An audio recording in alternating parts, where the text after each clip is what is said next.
I'm Linda Oalican. I am a co-founder of Damayan, former executive director of Damayan Migrant Workers Association.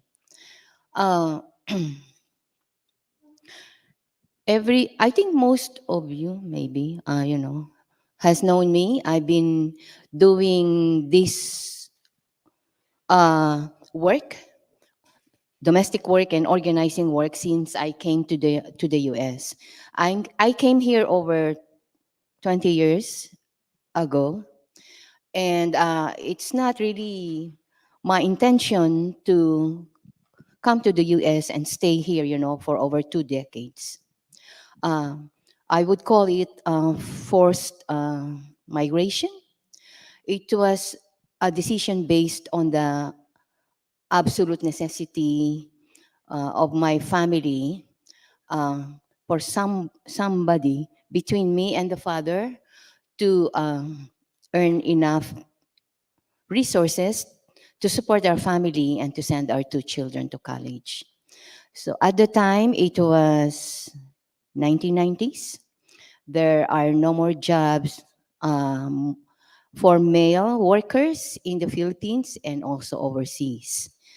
The jobs available at the time was gendered for women, and it was domestic work. So on my end, I was a political activist at the time.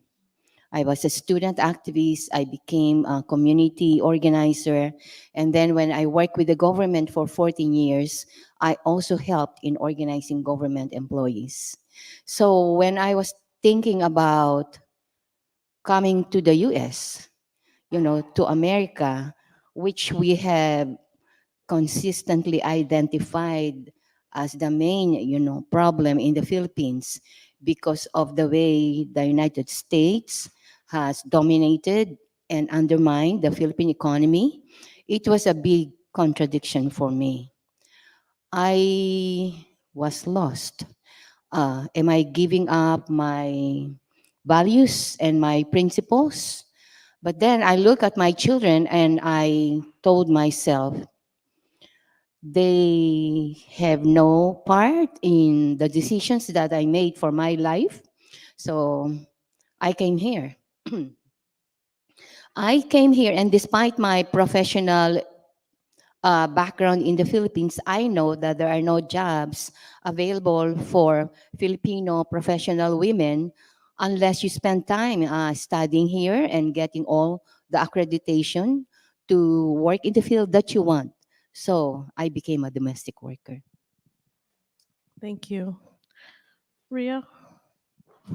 Magandang hapon po sa inyong lahat. Good afternoon, everyone. I'm Riya Ortiz. I'm the Executive Director at the Damayan Migrant Workers Association, and I'm also my mother's daughter. And both of my parents were actually political prisoners during the martial law dictatorship under the former dictator Ferdinand Marcos in the 70s. So I grew up in an activist household. And in college, I joined the school paper, the Scholastican. And one of the first things that the managing editor did was not to teach me how to become a better writer, but to answer the question, for whom? For whom are you writing for? So what she did was to bring me to a picket line, with workers, who were being harassed by their employer.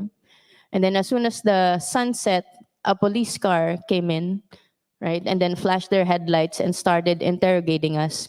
I was still in my, school uniform, and my knees were shaking. So because it was my first time to be harassed by a police. So I got home and then I knew the answer for whom. I will be writing for the people who did not have access to the education that I have, and for those who are seen as disposable or at the margins. And in 2000, I came here because my mother sponsored me. I also co-founded a Filipino-American women youth organization called Forward, or Filipino Organization for Women's Advancement, Rights and Dignity in 2002. And in 2004, I co-founded Ugnayan ng mga Anak ng Bayan, or Linking the Children of the Motherland. So it's not just because I really like founding organizations, but there was really a need that we were trying to fulfill. The need to get organized and show our collective power and strength through grassroots organizations. Great. Thank you both so much. My first job was in Livingston, New Jersey. I was working an average of 14 hours a day. I was a live-in all around domestic worker. And it means, I do house cleaning, babysitting, cooking the meals, and then doing the laundry and ironing, the clothes of the husband. So 14 hours a day, and there's really no day off, right? So I was a live-in domestic worker. It was very hard. I lost a lot of weight. And so after 6 weeks, I moved to another job. So the second job was in Red Bank, New Jersey, where I found an employer who's really very, very clean. So cleaning her house, I hurt my back. So when I hurt my back, she wanted me to go to a local doctor, and I asked her if she would cover the doctor's fee, and she said, "You can pay me back through salary deduction." So I politely declined the offer, and I waited until I go back, to my immigrant community where doctors' fees are more affordable. And then finally, I found this job in the city. The man was a department manager at Goldman and Sachs, and the lady was an editor at a beauty magazine. Oh, okay. So yes. So uh, I saw their humble beginnings. They, started in an apartment along Lexington Avenue, and then they were able, just in 2 years, buy half of the ninth floor of the building along Park Avenue at 72nd Street. Yeah. Suddenly they were rich, right? So should I be excited? My God, that building has two entrances, one for the domestic workers, service workers, one for the residents. It has two elevators. So we were made to use the entrance for workers and use the elevator where, service workers bring down the garbage. So to me, it was very painful, because I have a political lens. I could easily see that there were two kinds, of people in that building, right? So one time when it was already past noon and I haven't eaten breakfast and lunch, I dared eat a bagel in her kitchen because I saw her, every afternoon, she would just discard the bagels because she wants fresh bagels every day. And then when the lady saw me eating the bagel, she screamed at me. The scream was heard down to the, doorman, and she was saying, "Why did you not ask my permission before you ate the bagel?" So that really struck me down so low. And so I said, "Okay, I cannot take this anymore. I'm quitting." And then the boys cried. She has two boys that I were taking care of. And she said, "Okay, we have to calm down the boys. You have to give me 2 weeks." Sure, I said. 3 days later, she fired me. Right. Okay. So I applied for unemployment insurance, and her story was, I quit the job. And so I said that yes, I quit because I could not take anymore the treatment. But she fired me even before our agreement that I still have 2 weeks. So I got the unemployment insurance. So This lady, a very rich lady at Park Avenue, the wife of a Goldman and Sachs, department manager, would treat a domestic worker like that. So that was before year 2000, when before the domestic workers' rights movement in the city, when at the time when rights and dignity at the workplace of domestic workers were not being discussed. Uh, During that time, I would see my friends, they got fired by their employer, and they would find, their belongings in a black bag by the doorman. Yeah, but that changed a lot.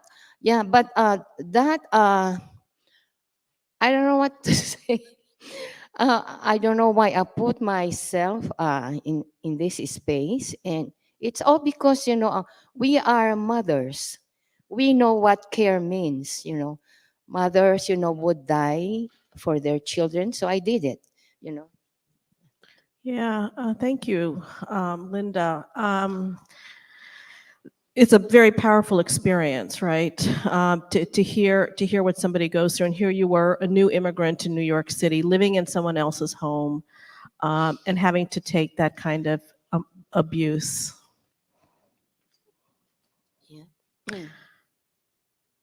I know this is hard for you to talk about, and thank you for sharing with us. Yeah. I'm supposed to be retired, but sure, I can still talk about that. I and I'm going to ask you another hard question along with that, Okay.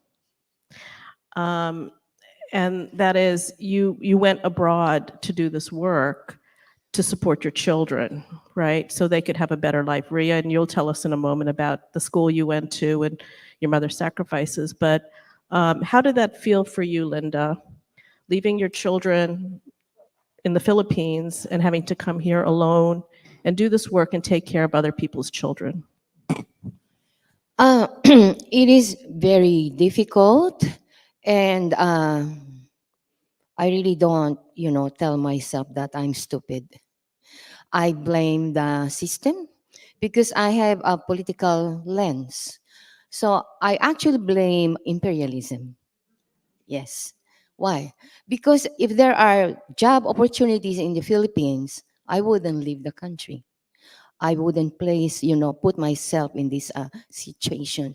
But that's the story of over 10% of our population. We're now 119 million. Over 10% are overseas working very hard because the country does not have a viable uh, economy. We depend on the export of our people, and 70% of the export are women, mothers actually. The Philippines prides itself for being the only Christian country in that, part of the globe. But, our society is severely, undermined by forced migration. 1 in 4 families have a father or a mother abroad. And think about, the impact on the family and the children. We have a generation of dysfunctional children and also dysfunctional parents, I should say, because how, we see that, in the reunified families, children do not recognize their mothers, and mothers do not know how to relate with their children. So this is beyond the decision of the individual mother or domestic worker. It's beyond our control. That's why later on we're going to discuss why Damian has quite a unique analysis and organizing strategy about care. Thank you. Riya, can you talk a little bit about what it was like for you to have your mother abroad during formative years of your childhood? So I actually did not hear those stories directly when I was still in the Philippines. So the first time my mother left, I was only 8. Yeah, and then I just remember crying a lot at the airport. She went inside, didn't look back, and then we went back to our home. So our home, it's a small one-story home, in a working class neighborhood in Caloocan City in Metro Manila. It used to be very sunny, right? It's filled with sun all the time. And then when I got home, it felt, like a dark cloud was, just covered it. And then I started showing signs, of PTSD, post-traumatic stress disorder. I became depressive. I was already introverted, so I isolated even further. And then I carried those symptoms, even after I arrived here. So, but I was not receiving any, formal diagnosis. So it was only when I was in my 30s, when I was finally diagnosed with complex PTSD or post traumatic stress disorder. And the signs were all there: intrusive thoughts, irritability, explosive feelings of rage. Um, yeah. And it started when I was 8, right? And I carried that, up in my 30s. But it was very clear with me that this was a, a handicap match, right? You're basically asking a child, to survive, um, the social costs of forced migration and family separation. I had no support system, because we were, very isolated from each other. My father did not talk about what happened. And I think the only thing that changed for me was when I became an organizer in college, like what I started talking about earlier. So I started learning about the systems, how US imperialism, was ravaging third world countries like the Philippines. But still, I did not have the tools, to take care of my own, complex trauma. So it was only here, when I started seeing a therapist, and she identified as a socialist Jewish femme therapist. So shout out to all the socialist therapists there out there. Um, and for me, it was very important, to have a therapist, that understands my framework as well, to be able to address trauma from an anti-imperialist lens, right? That this is not happening in isolation. This is not just me. It's an entire generation of Filipino children who are suffering from the social cost of forced migration and family separation. And then the mothers are suffering, the children are suffering, the mothers are also suffering. And I think that's how I was able to manage, my symptoms of complex PTSD. But I was spending a lot of my personal money. So there was a time when I had to choose between going to therapy and having health insurance, and then I chose to go to therapy. So I had no health insurance because I was paying out of pocket. But not a lot of children will have those resources, to take care of their mental health. Uh, so it's like being subjected, to this fire, right? And then you have to come out, unscathed, and then you have to use all available resources, right? Time and energy, so you become, better again. But how do you do that when the system itself is rigged, right? Paula talked about the womb to prison pipeline. It's the same thing for migrant worker families. You're basically just setting us up to fail because you have children with complex trauma coming here with no resources or support system. Okay.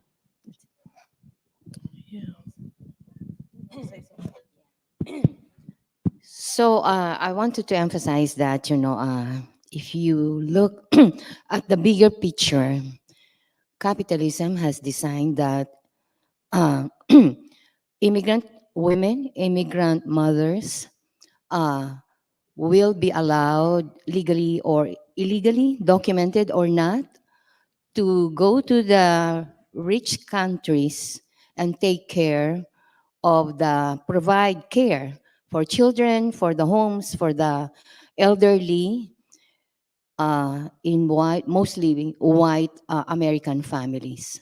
So is that, do we see the bigger picture? Uh, it's our job, to take care of them, and it's okay for the system for us to neglect our family, our children, our parents. So look at the bigger picture of care. This system only wants to take care of a certain class, of a certain race. And to us, they could even, forget our existence. That's why we don't have rights and protection under the federal laws, even under the state. Everything that we have here, we have to fight for, right? If we did not fight for them, we don't have anything. So to me, that care from the bottom, and that's it's also transformative justice. Ask you, Linda, first about you're a co-founder of Damayan, which just passed its 20th anniversary.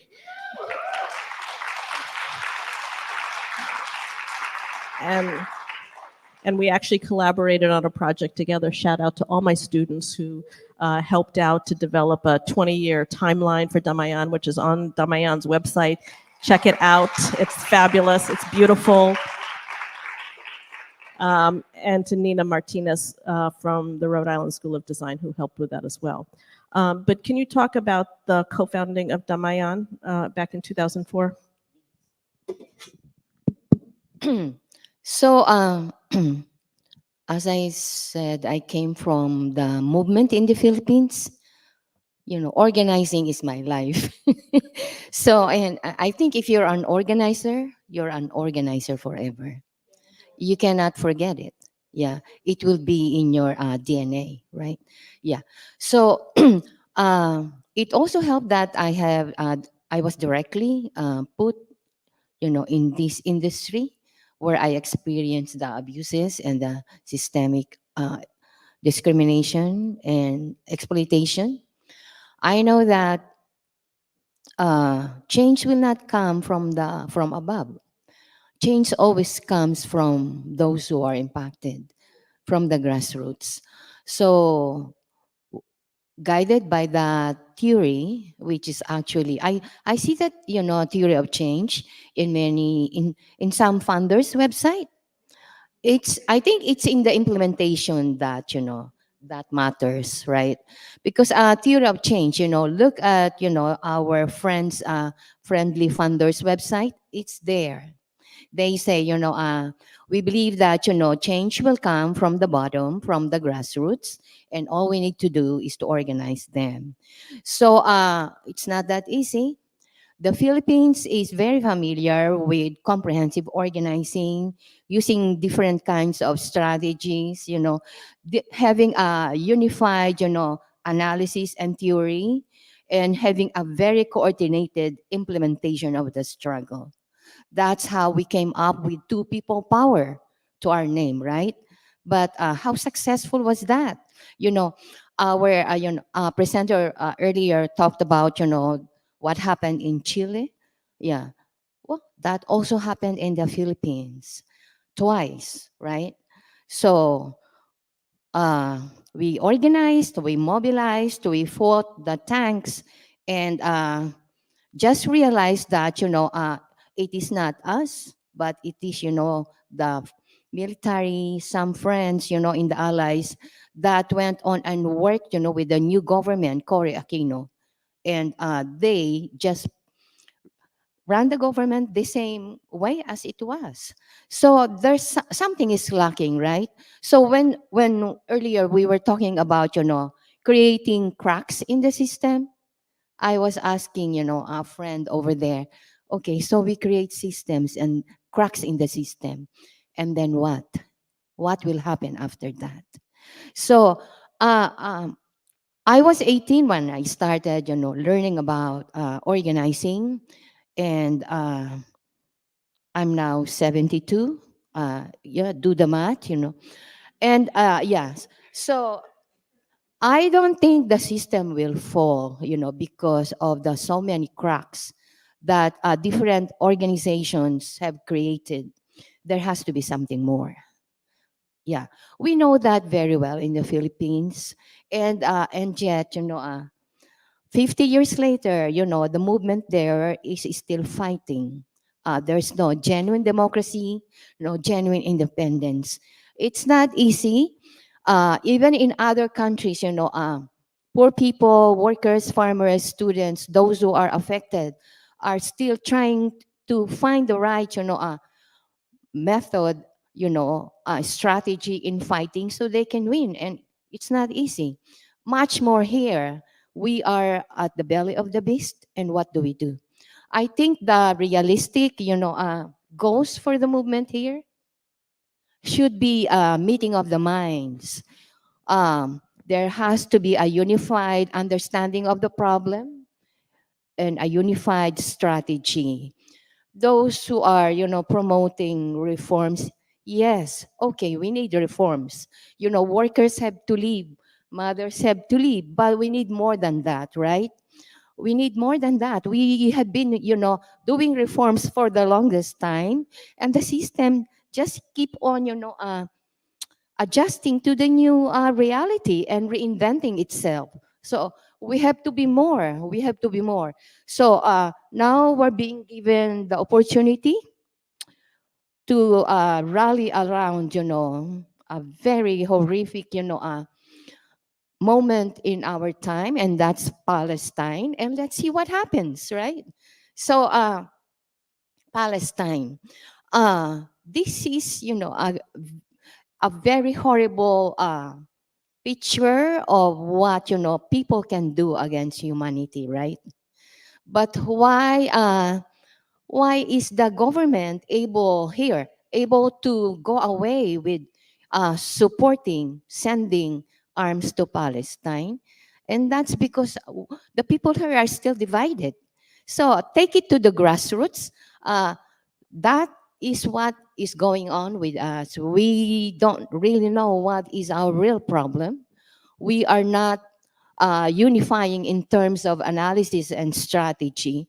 I'm not saying, we can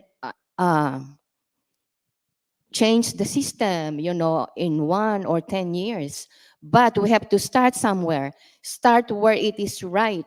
Uh, because if we start wrong, where are we going, right?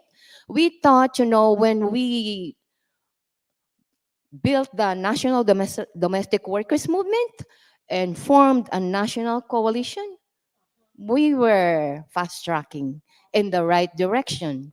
But, but, but no, no, right? Yeah. Yeah. So different strategies, yes, that could work, but we have to agree on the final, unified strategy. What are we trying to do? You cannot reform capitalism. You cannot reform imperialism. They are so good in their game, and we have to beat them.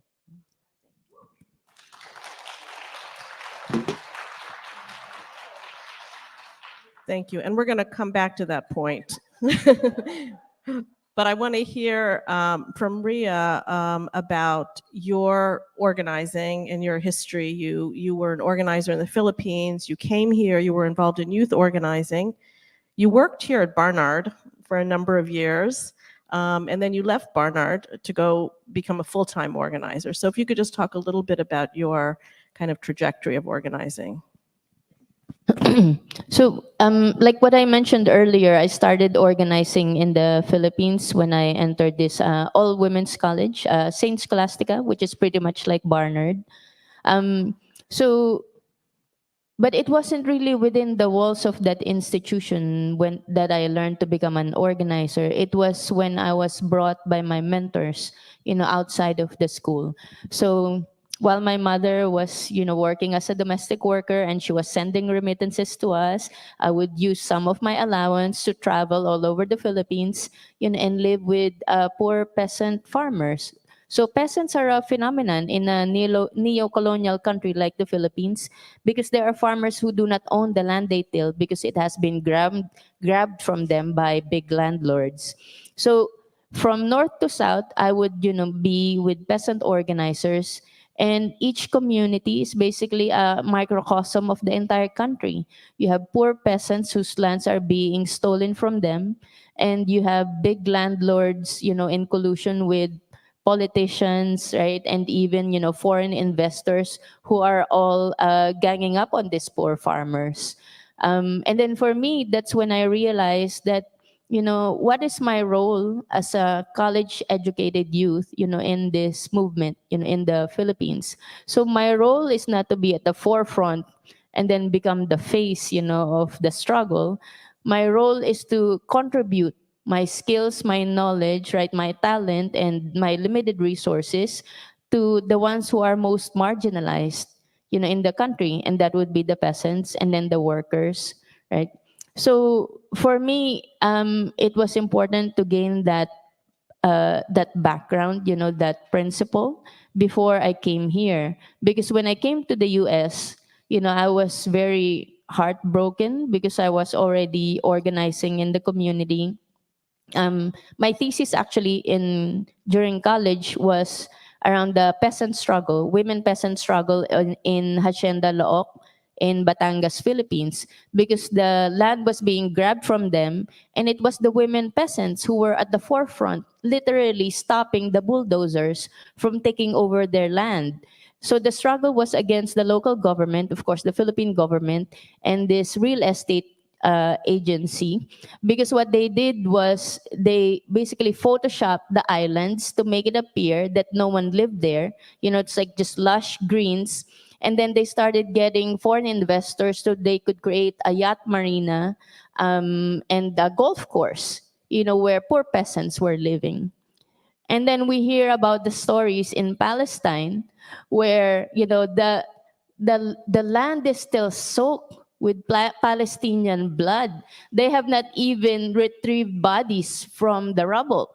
And real estate agencies here in New York City are already settling land, in Gaza, right? So it's like templated like a blueprint how foreign imperialists would deal with colonial countries, like the Philippines and Palestine.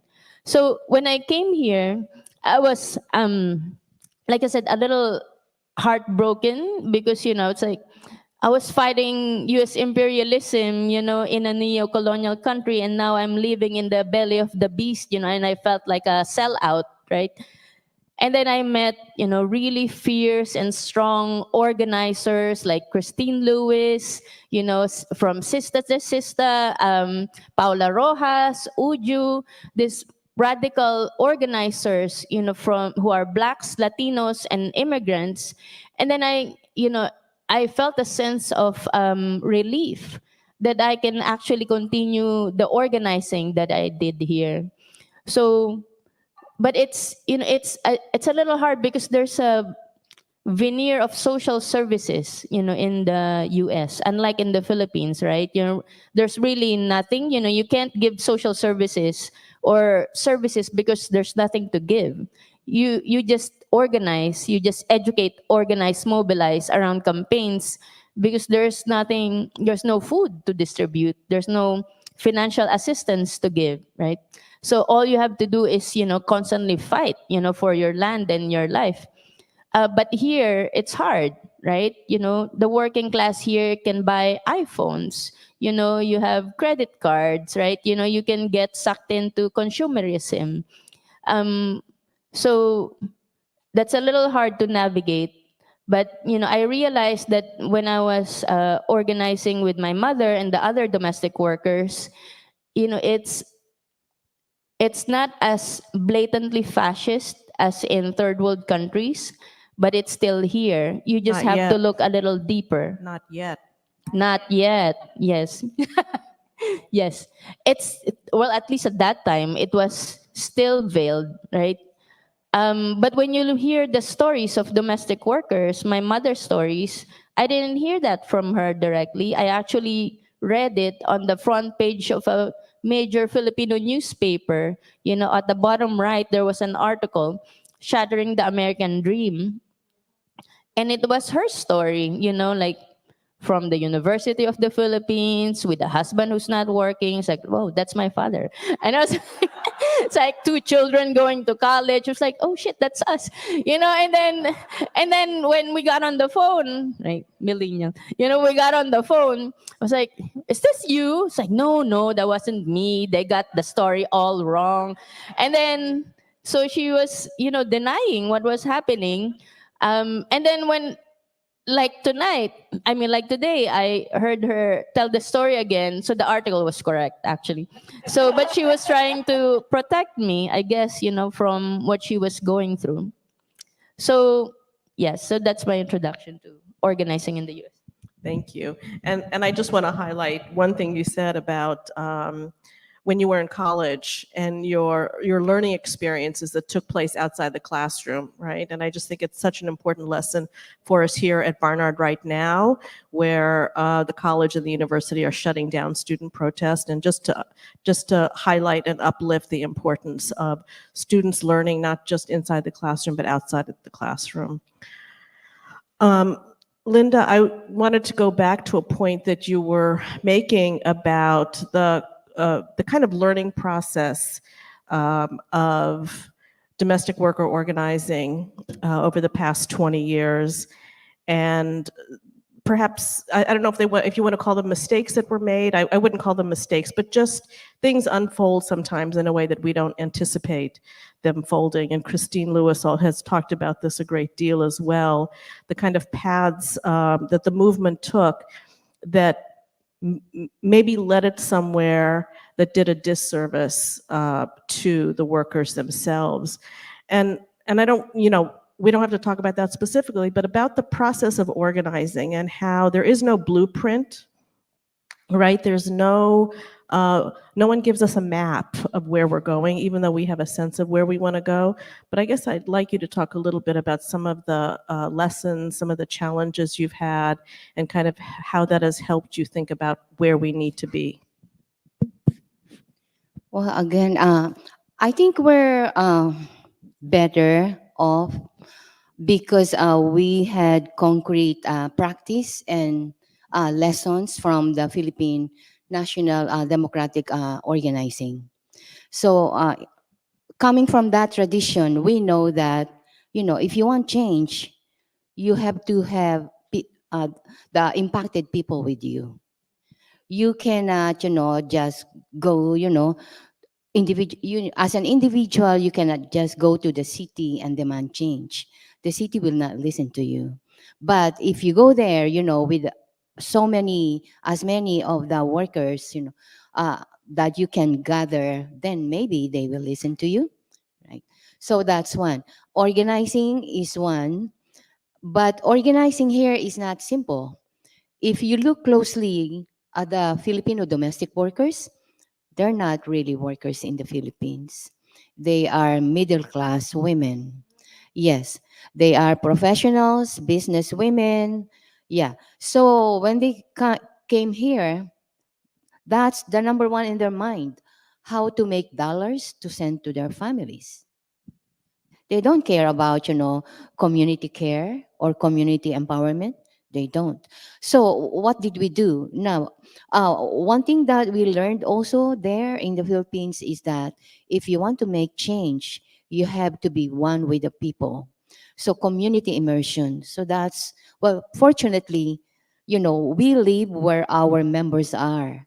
Our members are in the, Filipino communities in Queens, and that's where we live. We cannot afford to live somewhere else, so we're there, right? So we live there, and so we know, their struggles. If you are an undocumented worker, you are in a lot of trouble because at the time you don't have rights. Nobody's telling you you're entitled to this as a worker in New York City. Even if you're undocumented, you have these rights. Nobody's telling you that, right? And then the culture of employers there is, they think they can do anything because they're dealing with workers who are not aware of their rights.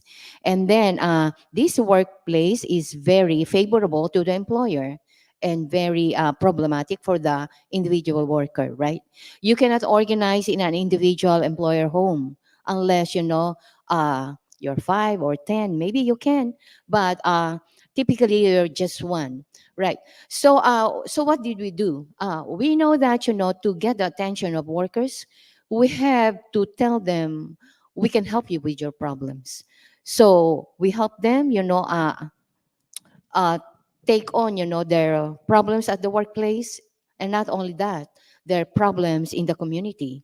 Because when these women came here, they did not have homes, and they were subject to different, discrimination, right?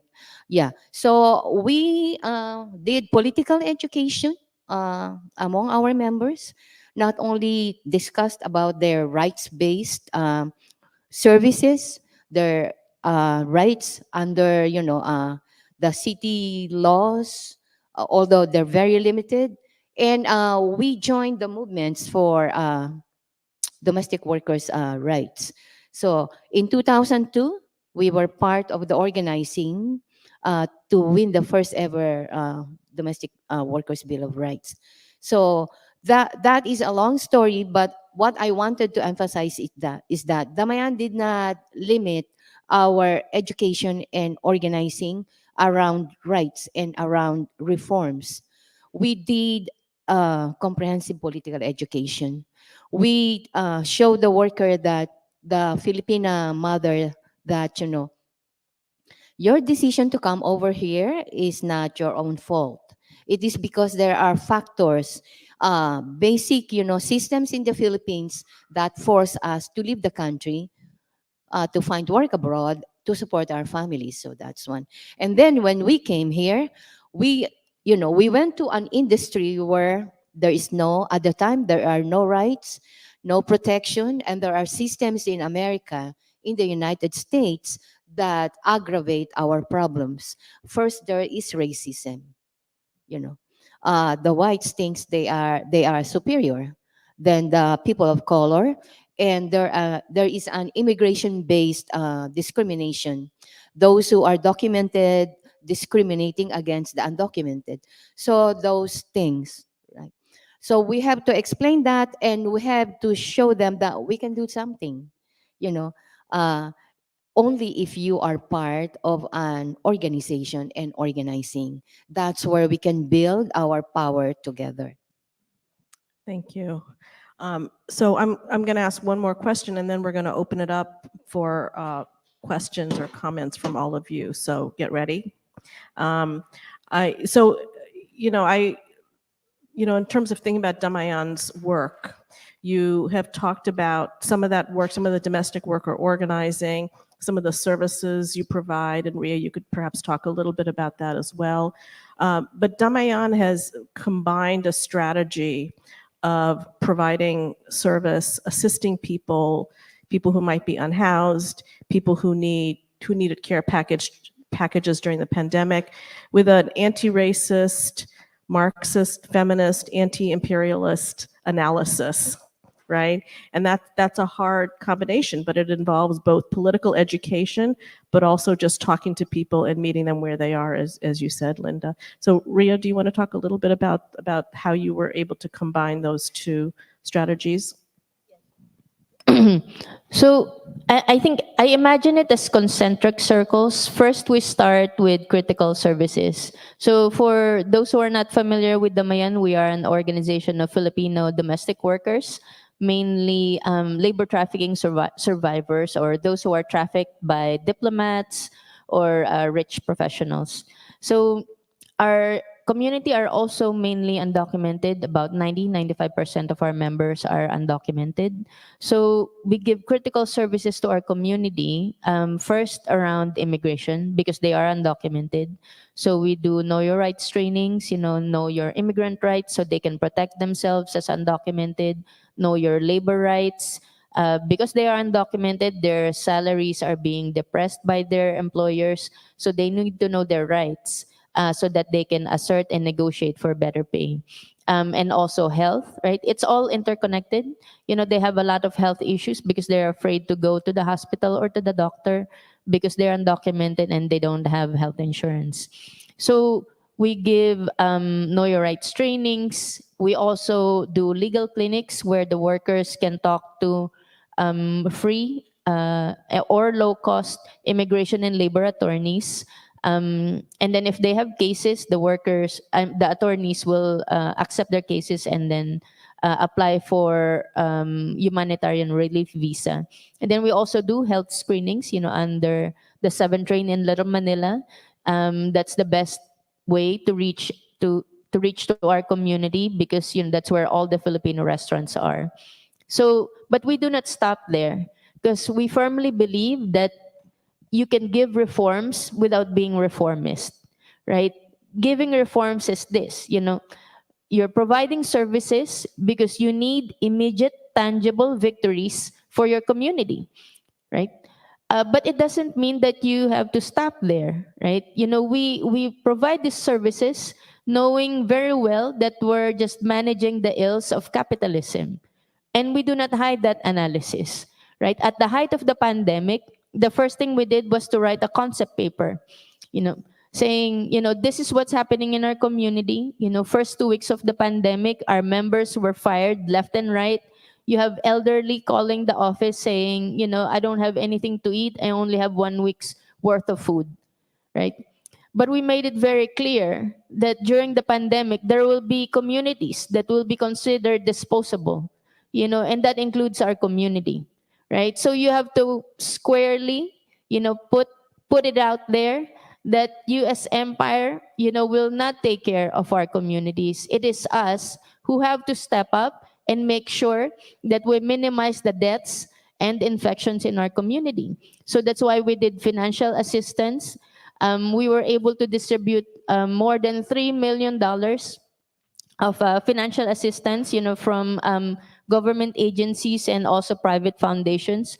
We also did, what do you call that, care packages, for our community. With no mass testing or mass vaccination, we were riding in vans with double masks, to deliver goods, to our community all over Woodside, Elmhurst, right? And then if you remember, that's also the global epicenter, like in the entire world, our community is the epicenter of the pandemic. Yes. So, but the services is just one part. We have to tie it to organizing. We always say that we cannot stop the cycle of abuse in the life of a domestic worker unless you raise their political consciousness. They have to know that it's not your fault, that it's not my mother's fault that, she left us because there are no jobs that could provide her, for her family, in the Philippines. The same way that our members, are still coming here, they're still being trafficked, they're still being taken advantage of. And there's a reason for that. It's not your individual choice, or it's not your fault as a person that you left your family. In Tagalog, I think wala naman pong magulang na gustong iwan ang kanilang mga anak. I think there's no mother, or parent who would want to leave their children back home, right? It's an impossible choice, that you're giving them. Either I leave you, and then you suffer, with a lifelong mental and emotional, trauma, or no food, right? And that's also not an option, because as we've seen, with our members, they will do whatever they need to do to make sure that they are able to send remittances back home so that the children will keep going to school, so their parents will have medicine because the healthcare system is failing in the Philippines. So we fight for reforms without being reformist. But at the same time, we organize, we do the painstaking work of recruiting our members, developing them into social justice leaders, fusing political education. So this April, we will be graduating our first ever We Rise Nanny training, which was developed by the ILR.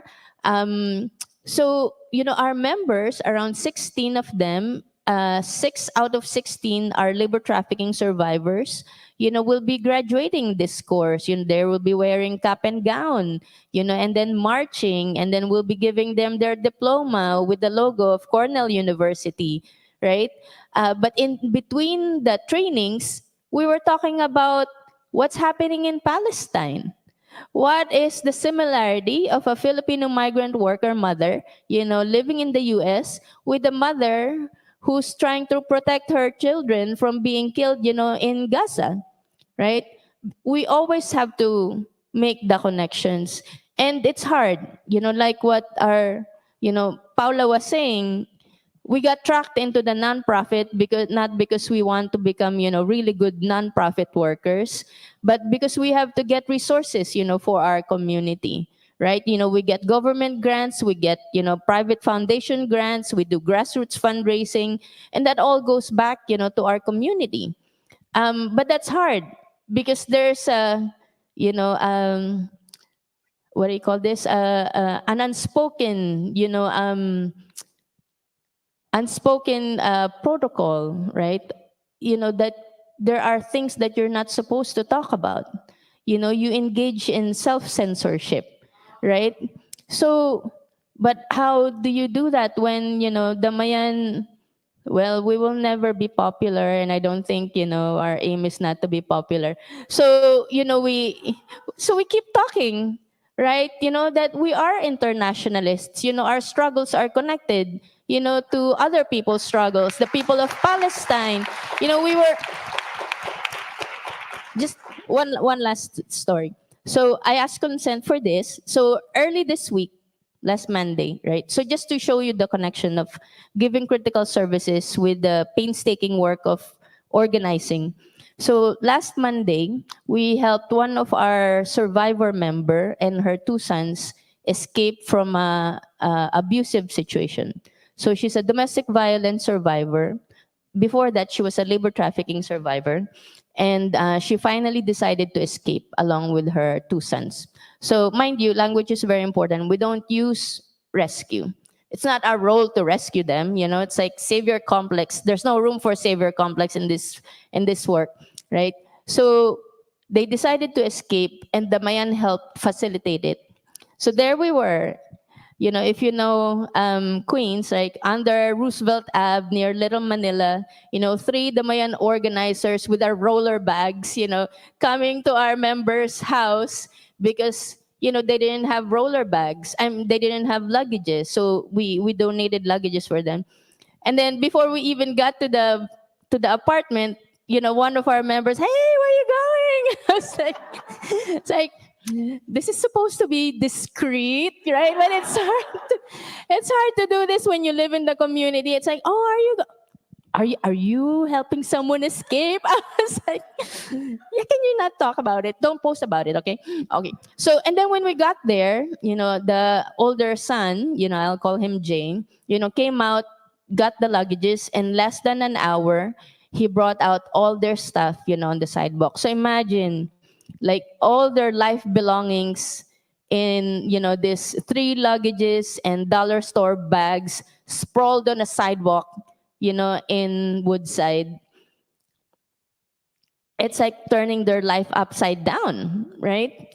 And then, we helped them sort their stuff, and then they went to the shelter where they're staying, now. So, but before that, it was really a very long and patient process. Because if you're organizers, you just want to go in there. Our Latina organizer was ready to throw down, right? I was like, no, we cannot, hindi mo pwedeng pangunahan, right? You cannot, oh my God, I'm running out of English. It's like, you cannot, if the people are not ready, you cannot move, right? So you cannot overstep, that until they're ready. So Jay, who's also our intern in our office, right? So every day, or we would check in, hi, how's it going? It's getting worse, right? Okay. So are you ready? Are you ready? Yeah, like just let us know when you're ready, and then we'll start, so we'll start this rolling.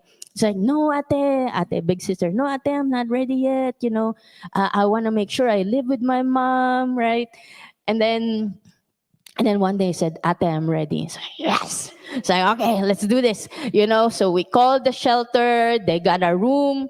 So they told us the shelter was available on a Friday, and they wanted, the family to move in on a Monday, right? So, and they couldn't pack because, the abusive partner was there over the weekend. So they basically had to do it on the spot when, on the same day. So, meanwhile, while we were waiting, for the family to leave, Jay was attending political education. He was helping our members, in our members meetings. His very first rally was in Washington, D.C. for, in support of the Palestinian people. So, it's like he's finding his voice, maybe not inside the home, right, in his abusive home, but in the streets, in the company of, other progressive people, like, here, in the US, and just being surrounded by a community that nurtures him, right? So, and now he's living, in a shelter. So on that day, I kept checking in on them. It's like, are you guys okay? Because I was worried. And also there were like nosy Filipinos who kept checking in. It's like, what's going on here? Like, are they going on a vacation? Obviously not, right? Because, we have like 10 bags in front of us.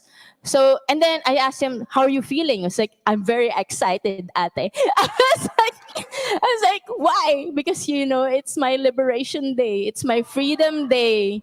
And then he kept doing this because he's flying, right?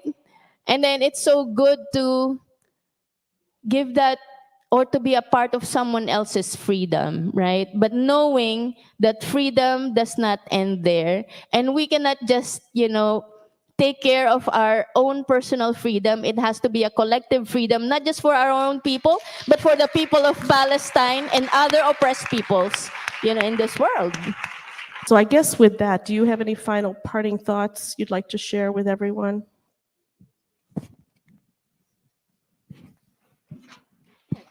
So I guess in terms of our vision, we in Damayan, we believe that we deserve a future where Filipino migrant workers do not have to migrate to support their children.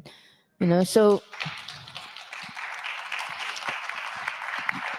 yes, we believe that we deserve a future where mothers can stay in our motherland and have jobs with dignity that support their children. We believe that we deserve a future where families should remain together in our homeland. Pretty much like our Palestinian siblings, right? They have the right to stay within their homeland, and yeah. Um, but we cannot do it alone, and we should not do it alone. That's why, we are internationalists. We are part of the domestic workers movement. We are part of immigrant rights movement, and we support, international struggles outside of the US. So like what Premilla said, support is very important, especially for organizations who are speaking up, about not so popular things. So if you would like to support Damayan, please consider donating. The QR code is up there. And then please also consider interning or volunteering, for our organization. And then if you're an academic, please consider inviting us, to speak in your class or school. We do have worker leaders and staff who are domestic workers and labor trafficking survivors, who can very well speak about their lived experiences. And yes, and then that's it.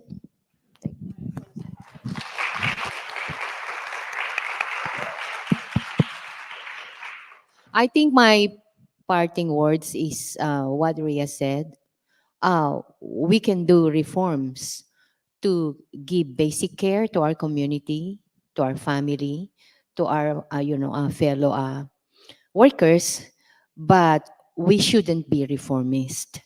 Uh, I'm sorry. I think Damayan tried very hard to say that we cannot change the system, with reformism.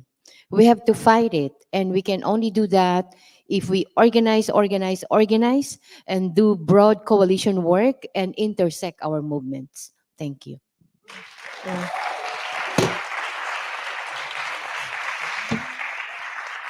So I'll just close out by saying that this for me is the model of what care is, right? It's on the one hand, developing a radical community of care where if people are unhoused, if people are trafficked, you find a space for them, you create supports for them, and it's trying to transform the system so you don't need that kind of care, but in fact, it's a caring society for everyone.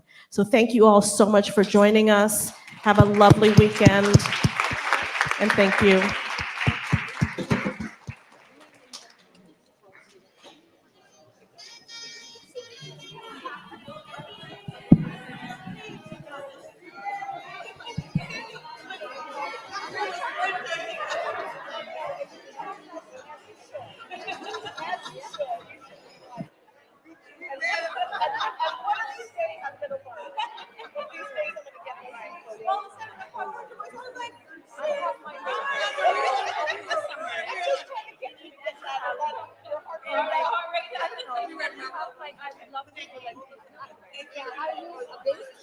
Yes, I'm studying at CBROM. At Columbia. I'm studying. Yes, yes, yes, yes, yes. Yeah. So maybe